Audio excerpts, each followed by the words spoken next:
There is currently much ferment regarding the question whether and to what extent information about third-party funding should be discoverable in litigation. For the most part, courts have ruled that such discovery is not available because a litigant's financial backing is not relevant to the matter in dispute. But arbitration matters don't always follow court rules and present some unique procedural circumstances.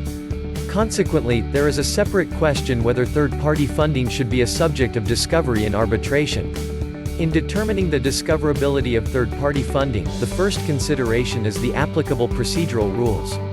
Because arbitration is the creature of contract, the arbitrating parties are free to agree on whatever rules they wish. In theory, at the time that they choose to arbitrate, they can choose whether to adopt a rule that would make third-party funding arrangements discoverable.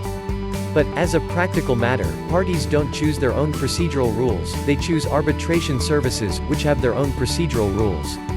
Sometimes, those in-house rules will be modeled on, or even copied from, widely adopted rules, such as the International Bar Association rules on the taking of evidence in international commercial arbitration or the rules of the American Arbitration Association AAA. In many cases, these standardized rules are guided, but not determined, by judicial procedural rules, so that arbitrators will look to court cases for guidance on how to resolve issues in discovery, do not currently have specific rules regarding to the disclosure of third-party funding arrangements. Questions about such discovery will likely have to be resolved by applying general principles. One relevant principle would make litigation funding discoverable to the extent necessary to determine whether an arbitrator might have a conflict of interest. Most standardized arbitration rules require the parties to disclose information that will enable arbitrator candidates to identify any potential biases or interests.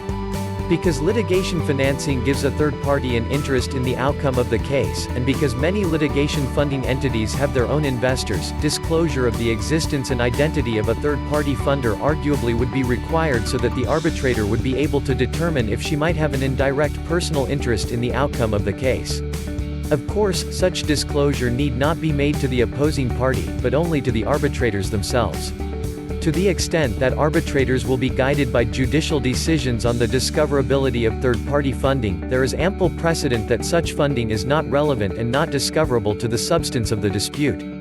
This precedent typically turns on a couple of significant points. One, that the facts relevant to an arbitrated dispute will almost always predate funding arrangements and therefore that evidence regarding the funding agreement will not tend to prove or disprove any fact that is material to the dispute, and two, communications between counsel or client and the funder, while they may include descriptions of relevant facts, are protected by the common interest privilege.